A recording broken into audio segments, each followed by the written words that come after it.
Hello everyone, स्वागत है आपका ड्रीम सेतु एजुकेशन में। मैं विनीता, आपकी एजुकेटर, आपकी टीचर।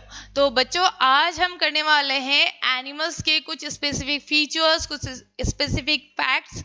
ठीक है, कल हमने एनिमल्स के बारे में पढ़ा था ना, क्या क्या एनिमल्स होते हैं। Invertebrates, vertebrates, cold blooded, warm blooded, और आपके इसके अलावा उनमें लोकोमोशन कैसे होता है, ब्रीदिंग कैसे होती है, फर्टिलाइजेशन कैसे होता है, रिप्रोडक्शन कैसे होता है। तो हमने कल इन सारी चीज़ों के बारे में डिस्कस किया था। तो बच्चों, आज हम डिस्कस करने वाले हैं कुछ उसके इम्पोर्टेंट फीचर्स क्या होते हैं। ठीक है, क्या क्या कुछ आपकी बर्ड्स हैं अलग अलग टाइप की, कुछ आपके एनिमल्स हैं अलग अलग टाइप के, जिनके क्या क्या फीचर्स होते हैं, कुछ उनके हर किसी का ना अपना एक करेक्टर है। नेचर ने बहुत खूबसूरती से इस वर्ल्ड को बनाया है, इस संसार को बनाया हुआ है, जिसमें कई कई डाइवर्सिटीज पाई जाती है, बहुत विविधता है। दुनिया भर के अलग अलग जानवर हैं और उन जानवरों की बहुत अलग अलग खूबियां हैं जो कई बार हमें आश्चर्यचकित कर देती हैं। ठीक है बच्चों, तो उन्हीं के बारे में कुछ चीजें देखेंगे, समझेंगे। देखो, तो सबसे पहले हम यहाँ पे बात करेंगे जो है हमारे पाइसेस। पाइसेस को हम क्या कहते हैं बेटा? फिशेस भी कहते हैं। ठीक है, तो आपकी जो भी फिशेस हैं, fishes have scales on the body. आपने जनरली अगर कोई फिश को देखा होगा तो जैसे ये फिश की कोई बॉडी है, ठीक है, तो आप फिश की बॉडी में ऐसे ऐसे करके स्केल्स पाए जाते हैं। अगर नॉर्मली हम उसे ड्रॉ करके ऐसे दिखा दूं तो ऐसे ऐसे छोटे छोटे स्केल्स उसकी बॉडी में मिलते हैं। ठीक है, दे हैव इनविजिबल एयर्स। कभी आपने ऐसे देखे कोई फिश के कान होते हुए? नहीं होते ना, तो उनके इनविजिबल एयर्स होते हैं। And have only 2 chambered heart, और इनका जो हार्ट है वो 2 चैम्बर्ड होता है।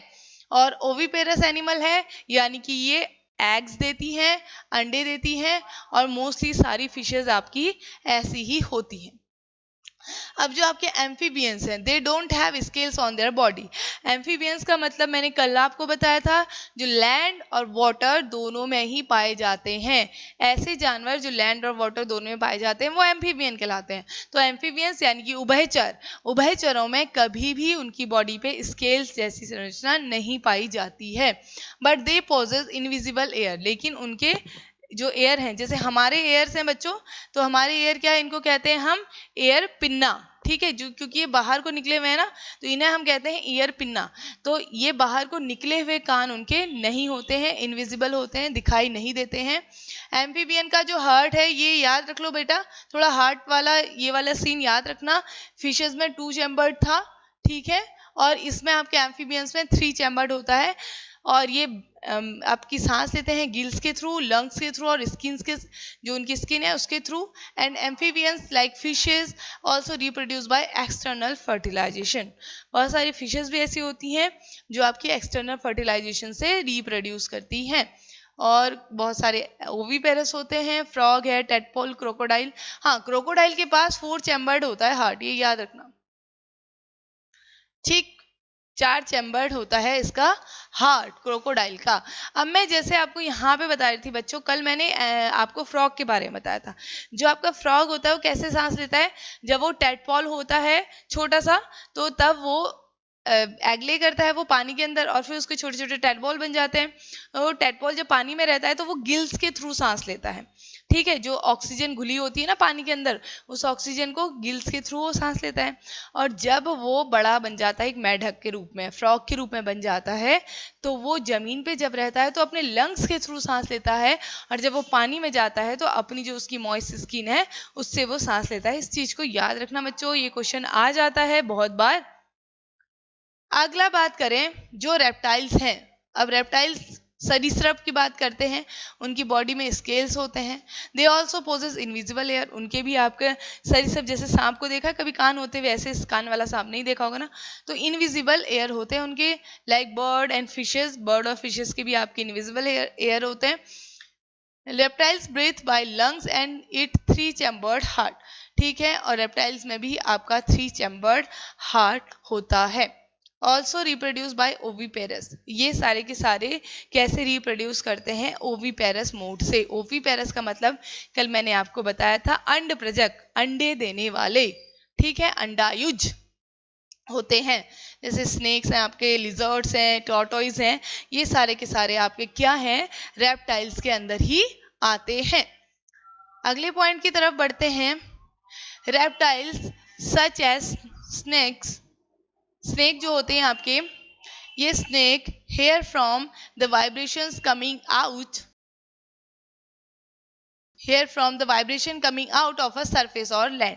अब जो आपके सांप होते हैं ये कैसे सुनते हैं, कैसे महसूस करते हैं वाइब्रेशन को, ठीक है, और उसी वाइब्रेशन की मदद से ये अपना शिकार भी करते हैं, ठीक है, जो भी आपके सांप वगैरह होते हैं ये। और जनरली भूकंप आता है, कहते हैं ना अर्थक्वेक आता है, तो इसीलिए सांपों को जल्दी पता चल जाता है क्योंकि जमीन में कंपन होने लगती है और ये उस वाइब्रेशन को पहचान सकते हैं, ठीक है। They can also feel vibration from the ground. Snake has 2 hollow teeth known as fangs। अब जो जैसे सांप के दांत होते हैं, जब वो काटता है तो उसके जो दांत हैं वो क्या होते हैं, हॉलो मतलब होता है खाली, ठीक है, इनको हम कहते हैं फैंग्स। अब इसके अंदर क्या भरा हुआ रहता है, आपका जहर, वीनोम, ठीक है। तो वो क्या होता है ना, जब सांप के खुद के मुंह में जब वो दांत होते हैं वो फोल्ड होके रहते हैं, और जब वो काटता है किसी को तो उसी समय वो निकलता है, वो कट करता है और फिर बाइट दे दी उसने, किसी को काट लिया, ठीक है। उसके बाद वो जो उसके दांत खुल के आते हैं वो काट लेता है, और उसके बाद वो फोल्ड होके वापस अंदर ही ऐसे पैक्ड हो जाते हैं। अब ये क्या होता है इससे, वरना तो सांप तो अपने ही जहर से मर जाए ना, क्योंकि उसके दांतों में तो जहर है, लेकिन ऐसा नहीं होता। वो दांत जब अंदर की तरफ उसकी बॉडी में जाते हैं तो फोल्ड होके बंद हो जाते हैं, जब वो खुलते हैं तो वो किसी को काटता है और फिर काटने के बाद वापस बंद होके अंदर आ जाते हैं, ठीक है। When snake bite, poison enters only through fangs। जब भी आपका सांप काटता है तो उन्हीं फैंग्स के थ्रू जहर जो भी दूसरी बॉडी में जो भी उसका शिकार है उसकी बॉडी में वो डाल देता है। Medicine for snake bites are made from snake poison. उसी के सांप के ही जो काटी हुई की दवाई जो होती है उसी के पॉइजन से ही बनाई जाती है, ठीक है।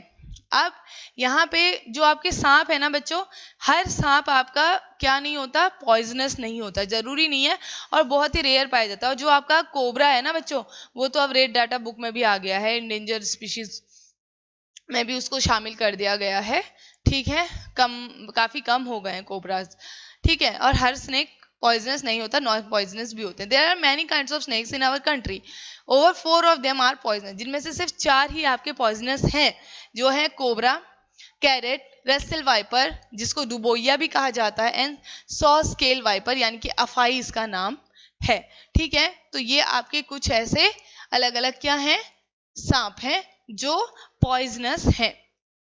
इंसेक्ट्स की अगर मैं बात करूं, एक बात यहाँ पे अब आती है इंसेक्ट्स की। आपने कई बार देखा होगा ना चींटियों को बच्चों, लाइन बना के चलती रहती है, लाइन बना के जाती हैं, देखा होगा ना। अब वो लाइन बना के क्यों जाती हैं, ये नोटिस क्या है, आप बीच में ऐसे उसकी पेन लगा दो या फिर कोई पानी डाल दो, फिर भी वो वैसे ही जाती हैं। अब क्या होता है चींटियों में, वो क्या करती हैं, एक फेरोमोन्स यानी कि एक गंध छोड़ते हुए जाती हैं। अब वो जो फेरोमोन छोड़ती हैं, जो गंध छोड़ती हैं, उसी गंध को दूसरी चींटी फॉलो करते हुए उसके पीछे पीछे जाती है, जिस गंध से वो चींटी क्या हो जाती है, रास्ते का उसे पता लगता है, उसे ये पता चलता है कि मुझे इसे फॉलो करना है, ठीक है।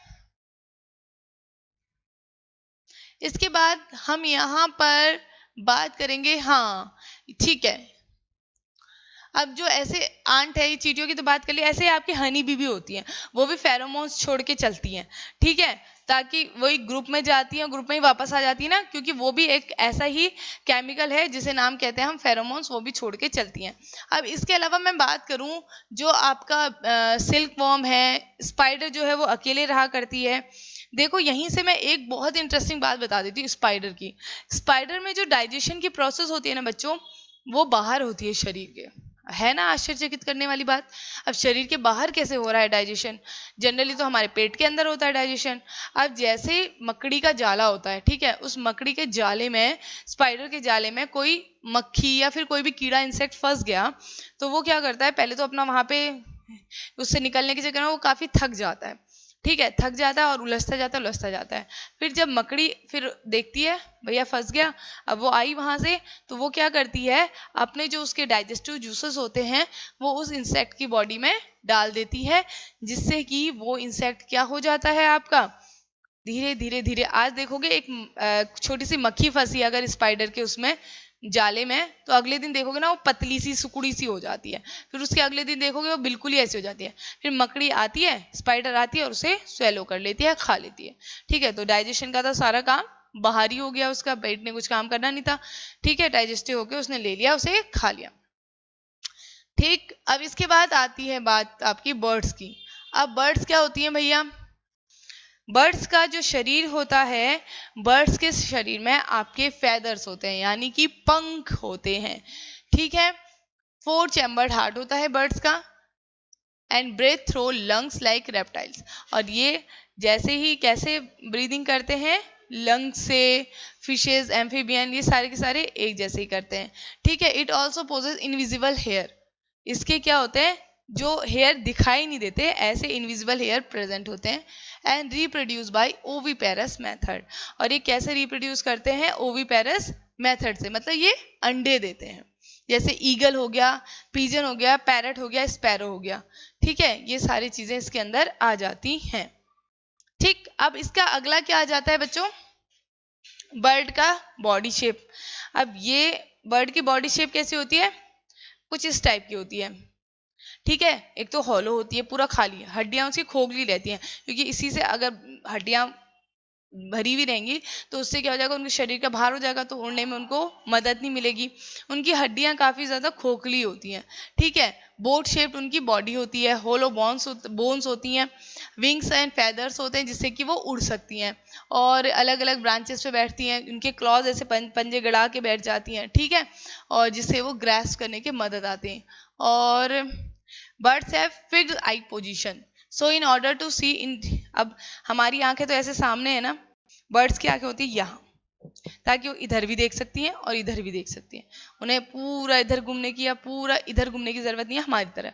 वो इस वाली आंख से इधर देख सकते हैं, उस वाली आंख से इधर देख सकती हैं। इसी से एक और आता है, among all the birds, owl has maximum capacity to rotate its neck up to 360 degree, while Meena can move it's neck back and fourth with jerk. अब यहाँ पे मैं जो आपको उल्लू की बात बताऊं बेटा, 360 बोला हुआ है ना, 360 मतलब उल्लू जो है वो अपनी गर्दन को पूरा, हम तो सिर्फ कितना घुमा पाते हैं, हम कितनी घुमा पाते हैं? 180। हम इतनी घुमा सकते हैं 180 डिग्री। और जो आपका उल्लू है वो कितनी घुमा पाता है अपनी गर्दन को? 360। और कई बार इसको 360 नहीं लेते हैं बच्चों, इसको हम 270 पे ले लेते हैं, क्योंकि पूरा 360 नहीं कह के हम उसे कहते हैं 270 डिग्री। हमें ऐसा दिखाई लगता है, हमें ऐसा, तुम लोग ज्यादातर देखोगे हर जगह पे 360 ही पाओगे, लेकिन हमें वो बस ऐसा फील होता है, क्योंकि वो पूरी गर्दन उठा के ऐसे ले आता है, तो हमें ऐसा फील होता है कि वो 360 मूव कर रहा है। ठीक है, वो 360 हम नहीं कह के उसे कहते हैं हम 270, क्योंकि वो ऐसे मूव करके यहाँ पे ले आता है, फिर वो वापस ऐसे ले जाता है, फिर इधर से वापस ऐसे मूव करके लेके आता है, तो इसीलिए इसे हम 270 डिग्री कहेंगे। अब different bird makes their nest in their own way, अपने तरीकों से बनाती हैं। जैसे bulbul uses bushes with dried grass and hatch to make nest. Robin nest is made up of कहते हैं सॉफ्ट ट्विंग्स। रॉबिन का अपने छोटे छोटे तिनकों से, स्ट्रिंग से, वूल से, हेयर से, कॉटन से, ठीक है, ग्रास से, ऐसे बनाता है। अब रॉबिन का जो नेस्ट होता है काफी सॉफ्ट रहता है। Crow make its nest using wire. अब जो कौवा है वो अपना नेस्ट कैसे बनाता है? अलग अलग वायर्स को यूज करके, wood, grass, twigs, and it makes nest high up on the trees. और जो कौवा अपना नेस्ट बनाता है वो काफी ऊंचाई के पेड़ों पे बनाता है। अब जैसे ईगल है, काइट्स हैं, ये और बहुत ऊंचाई पे बनाते हैं, क्योंकि इनकी आई साइड तो वैसे काफी स्ट्रांग होती है ना, बहुत तेज आंखें होती हैं, ये काफी ऊंचाई से भी नीचे अपना देख सकते हैं, और हमसे लगभग, ठीक है। देखो, eagle, kites, vulture have strongest eyesight among birds and their animal except tiger. सिर्फ टाइगर को छोड़ के इनकी आंखें बहुत ज्यादा तेज होती हैं, यानी कि हमसे भी 4 गुना ज्यादा बढ़िया तरीके से ये देख सकते हैं। अब काफी ऊंचाई से ही नीचे जाए जो इनका प्रे है उसको पकड़ लेते हैं और खा जाते हैं। अब एरगिड बर्ड्स की बात करें, ये आपकी कैटल की बॉडी पे रहती हैं, ठीक है, जिसे हम सिम्बायोटिक रिलेशन कहते हैं। Where both organism are mutually benefited. अब सिम्बायोटिक रिलेशनशिप क्या होता है बच्चों? सहजीविता जिसे कहा जाता है, मतलब जहां पर आपका एक दोनों को फायदा होता है। अब ये क्या करती है, कैटल्स यानी कि जो भी जानवर हैं उनकी उसके पीठ पे बैठ जाती हैं और वो जानवर आपका क्या करते रहता है, वो आपका अपना उसके तो जो भी टिक्स एंड माइट्स जो उसकी बॉडी पे होते हैं वो सारे वो बर्ड खा जाती है, और बर्ड का तो पेट भर रहा है, उसको मिल गई कीड़ों से छुटकारा और बर्ड को मिल गया खाना। तो इसे कहते हैं सिम्बायोटिक रिलेशन यानी कि सहजीवन। क्या बोला जाता है बच्चों से? सहजीवन, सहजीविता भी इसे बोला जाता है। अब अगली हम बात करेंगे यहाँ पे मैमल्स की। मैमल्स क्या होते हैं? मैमल्स के जनरली ये मान लो जो मैमल्स हैं उनकी बॉडी पे हेयर होते हैं, मेमरी ग्लैंड्स होती हैं और एयर पिन्ना पाए जाते हैं। ये देख रहे हो, ये जैसे कान है, एयर पिन्ना, ये निशानी है आपकी मैमल्स की, यानी कि स्तनधारी। मैमल्स किन्हें कहते हैं? स्तनधारी। ठीक है। Visible ear present, breathe through lungs और 4 चैम्बर्ड हार्ट होता है। This class of animals reproduction, और इस क्लास के जो भी एनिमल्स होते हैं सारे रिप्रोडक्शन करते हैं। फॉक्स, लायन, ह्यूमन इसके अंदर आ जाते हैं। अब कुछ स्पेशल फैक्ट्स हैं बच्चों जो मैं आपको बताने के लिए जा रही हूँ आज के लिए। Tiger has great sense of site, it can see 6 times better than human at night. हमसे, जैसे मैंने बताया था, 6 गुना ज्यादा देख सकता है रात में। ठीक है। एक वर्ड आता है यहाँ पे नॉक्टर्नल। नॉक्टर्नल का मतलब होता है रात्रिचर, जो में रात में निकलते हैं, रात में शिकार करते हैं, रात में घूमते हैं। ठीक है। अब टाइगर की यहाँ पे बात करूं तो वो हमसे 6 गुना बेटर देख सकता है रात में, और वो फील करता है डिफरेंट डिफरेंट डायरेक्शंस में फील करता है, और वो किसको फील करता है? मोशन को। ठीक है। वाइब्रेशन को वो फील कर सकता है, मूवमेंट को वो फील कर सकता है। इसके बाद आपकी अगर मैं बात करूं, जो फीमेल मॉस्किटो है, जनरली आपको जो खून चूसते हैं ना वो आपके फीमेल मॉस्किटोज होते हैं। ठीक है। वो ही खून चूसते हैं। मेल मॉस्किटोज क्या करते हैं, वो तो फूल के नेक्टर या फ्रूट के नेक्टर से अपना पेट भरते हैं। जो सारी आपकी फीमेल मॉस्किटोज हैं वो ही क्या करती हैं, ब्लड को सक करने का काम करती हैं। ठीक है। ऑक्टोपस को हम डेविल फिश के नाम से जानते हैं। ठीक है। क्वेश्चन कभी आ गया तो इस पे आपको ध्यान देना है। ऑक्टोपस को हम कैसे जानते हैं? डेविल फिश के नाम से। अगला आता है, ये बच्चों बहुत इंपॉर्टेंट है, इससे क्वेश्चन बना हुआ भी है और क्वेश्चन आया हुआ भी है। Jellyfish, starfish, silverfish, cuttlefish, devilfish, crayfish. ये अगर कभी भी पूछ लिया जाए क्वेश्चन तो आपको क्या आंसर करना है? ये सारे के सारे आपके कभी भी क्या नहीं होते? फिशेज नहीं होती। सिल्वर फिश तो बल्कि एक कीड़ा है, जो आपको जनरली देखा होगा ना, सीलन, थोड़ा सा हल्की सी सीलन वाली जगह में आपने बुक्स रख दी, ऐसे बुक्स खोलो, उन बुक्स को खोलते हो, अंदर से एक छोटा छोटा सा कीड़ा बाहर निकल के आता है। वो कुछ व्हाइटिश सिल्वरिश कलर का होता है, और इसीलिए उसका नाम हम दे देते हैं उसे सिल्वर फिश नाम से उसे जानते हैं। ये तो ये फिश नहीं है, ये these are not true fish.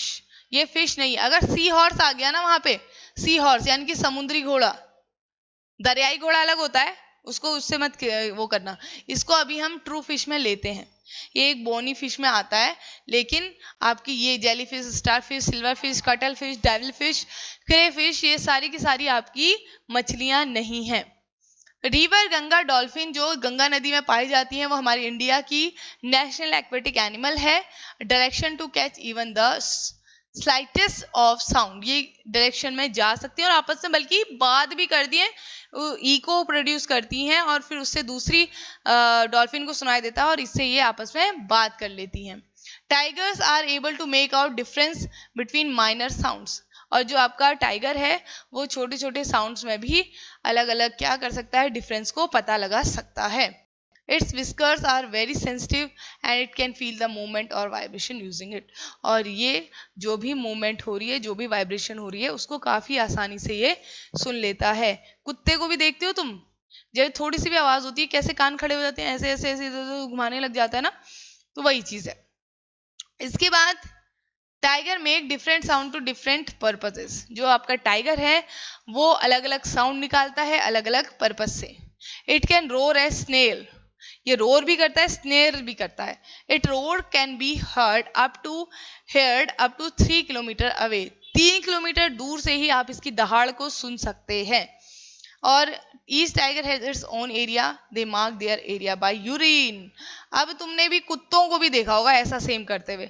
Tiger भी करता है, वो क्या करता है, अपनी टेरिटरी को, मतलब अपने इलाके को बताने के लिए, मार्क करने के लिए वो वहां पे यूरिन छोड़ देता है। ऐसे ही आपके कुत्ते भी करते हैं, जनरली डॉग्स भी करते हैं। वो क्या करते हैं, जो उनकी टेरिटरी है, अपने इलाके को मार्क करने के लिए वो क्या करते हैं, वहां पे यूरिन करके जाते हैं। और जिसकी वजह से उनमें जनरली लड़ाइयाँ झगड़े जो होते हैं ना उनके बीच में, इसीलिए होते हैं क्योंकि वो टेरिटरी मार्क करी होती है उन्होंने कि ये टेरिटरी हमारी है, इसमें दूसरा नहीं आ सकता। ऐसा ही टाइगर भी करता है। और फिर उस टेरिटरी के अंदर जो भी फीमेल्स आती हैं वो उन डॉग्स के अंडर आती हैं, ऐसा उनका मानना होता है। ऐसा उसका टाइगर का भी होता है सेम। और अगर कोई दूसरा टाइगर वहां पे आ जाए तो फिर उनमें आपस में लड़ाई होती है, जो जीत गया उसका वो इलाका हो गया। ठीक है, तो ये बात हो गई टाइगर के केस में। एक और चीज बच्चों यहीं से बताना, हाँ याद आ गया मुझे। अब जो इनमें जो पैटर्न होता है ना, टाइगर को तुमने देखा होगा। अब हम टाइगर में कैसे कैसे डिफ्रेंशिएट कर सकते हैं, कैसे कैसे अलग अलग पता लगा सकते हैं। जो भी आपका टाइगर होता है उसका जो बालों का पैटर्न, रेखाओं का पैटर्न होता है, उसमें लाइंस, पट्टियां पड़ी रहती है ना ऐसे ऐसे काली रंग की। ऐसे जेब्रा में भी देखी होंगी काले रंग की पट्टियां पड़ी होती हैं। कोई भी जानवर यानी कि कोई भी जेब्रा है उसकी पट्टियां सेम नहीं होंगी, कोई भी टाइगर है उसकी पट्टियां सेम नहीं होंगी, सब में कुछ ना कुछ अलग हेयर पैटर्न होगा। ठीक है, जो पट्टियां हैं उनका पैटर्न कुछ अलग होगा और उन्हीं पैटर्न की वजह से उन्हें आइडेंटिफाई किया जाता है। किसी में वो कम हो सकते हैं, किसी में ज्यादा हो सकती हैं, किसी में छोटी हो सकती है, किसी में बड़ी हो सकती है। तो उन्हीं पट्टियों के पैटर्न से हम टाइगर या फिर जेब्रा को पहचान सकते हैं। एलिफेंट की बात करते हैं हम। Elephant has regular diet of 100 kg of green leafy material per day. जो आपका हाथी है वो लगभग 100 किलो तक का खाना खा जाता है, ग्रीन लीफी वेजिटेबल्स को एक दिन में वो खा जाता है। Elephant loves to play with mud and water. उसको कीचड़ में और पानी में खेलने में बड़ा मजा आता है। और अपने कानों को ऐसे पंखे की तरह यूज करते रहता है जिससे उसे ठंडक मिलती रहे। और बेबी एलिफेंट अप्रोक्सीमेटली जब पैदा होता है 90 किलो का होता है, पैदा होने के समय पे ही। In the herd of elephant, herd मतलब झुंड, जो हाथियों का झुंड होता है, जो उसमें सबसे ओल्डेस्ट फीमेल होती है वो उनकी सरदार होती है, लीडर होती है। और एक झुंड में लगभग 10 से 12 फीमेल्स होती हैं और मेल लगभग बड़े होने के बाद झुंड को छोड़ के चले जाते हैं, वो झुंड के साथ नहीं रहते हैं। ठीक है, it leaves the herd after attain age of 14 to 15। ठीक है, और फिर वो अकेले रहते हैं। एलिफेंट लगभग 3 से 4 घंटे के लिए ही सोया करते हैं। अब कुछ स्लीपिंग हैबिट्स हैं जो कि काफी ज्यादा अलग अलग होती हैं, कुछ वेयर्ड भी हैं। जैसे स्लॉथ है आपका, स्लॉथ ठीक है, काफी लेजी जानवरों के नाम पे इसको जाना जाता है, इसे आलसी कहा जाता है बहुत ज्यादा। ये 17 से 18 घंटे सोता है एक दिन में। आपकी बिल्लियां हैं, बिल्लियां भी आपकी काफी आलसी होती हैं, वो लगभग 12 घंटे सोया करती हैं दिन में। पाइथन भी बहुत ज्यादा आलसी होता है, ये 18 घंटे सोता है दिन में। ठीक है, जिराफ सिर्फ 2 घंटे के लिए एक दिन में सोता है। और जबकि जो गायें होती हैं आपकी वो सिर्फ 4 घंटे के लिए सोया करती हैं। और cow sleeps with an eye open, अपनी आंख ओपन करके ही सो जाती है। ठीक है, अब जैसे हॉर्स है, घोड़े, वो खड़े खड़े ही सो जाते हैं। ठीक है, बैट स्लीप्स, अब जो आपके वो कौन है, चमगादड़, उल्टे लटक के सोते हैं। ठीक है, कभी भी पेड़ों पे देखोगे चमगादड़ उल्टे लटक के सोते रहते हैं। ठीक है, and sloth also स्लीप्स upside down, ऐसे ही स्लॉथ भी ना ऐसे पेड़ों की टहनी पकड़ के ऐसे लटक के सो जाते हैं उसके ऊपर। ठीक है, तो ये अलग अलग तरीके होते हैं इनके सोने के। और इतना ज्यादा आलसी होता है ना उसका, तो चले तो जिंदगी भर वो एक ही पेड़ पे गिरा दे, और उस पेड़ की पत्तियां जब तक खत्म नहीं होती उसी पेड़ पे खाते रहता है, उसी पेड़ पे सोता है, उसी पेड़ पे रहता है। जब वो खत्म हो गई तो फिर वो तब दूसरे पेड़ पे जाता है। ठीक है, डॉल्फिन, डॉल्फिन की बहुत यूनिक एबिलिटी है to make different sounds to communicate in water. वो अलग अलग साउंड्स निकालती हैं जिससे कि पानी में वो कम्युनिकेट कर सके। Well and dolphin locate their food with the help of eco. अब ईको की मदद से वेल और डॉल्फिन वो क्या करती हैं, अपने फूड को ढूंढ लेती हैं। ऐसा ही बैट भी करता है आपका चमगादड़। ठीक है, A fish shark has strongest sense of smell of blood of human among all organism। जो आपकी क्या है, शार्क है, उसको काफी ज्यादा खुशबू आती है ब्लड की, वो काफ़ी ज़्यादा सूंघ लेती है, ठीक है। उसकी सेंस बहुत अच्छी आती है, उसकी सेंस की पावर बहुत अच्छी है, सूंघने की पावर बहुत अच्छी है, स्मेल करने की पावर बहुत अच्छी है, जिससे वो ह्यूमन ब्लड को बहुत अच्छे से बहुत जल्दी सूंघ लेती है। तो बच्चों, ये कुछ चीज़ें थी जो हमने आज किस में पढ़ी, एनिमल फैक्ट्स में पढ़ी हैं, जो कि बहुत ज़्यादा इंपॉर्टेंट है एग्जाम प्रोस्पेक्टिव से। कहीं ना कहीं टाइगर पिछली बार काफ़ी पूछा गया था, टाइगर के बारे में भी, तो आपको ये सारी चीज़ें पता होनी चाहिए, ठीक है बच्चों। तो इस वीडियो को देखें, हमारे साथ जुड़े रहें, बने रहें, ठीक है बच्चों। तो मिलते हैं अब अगली वीडियो में। आज के लिए इतना ही। Please like, share and subscribe our channel. Thank you so much.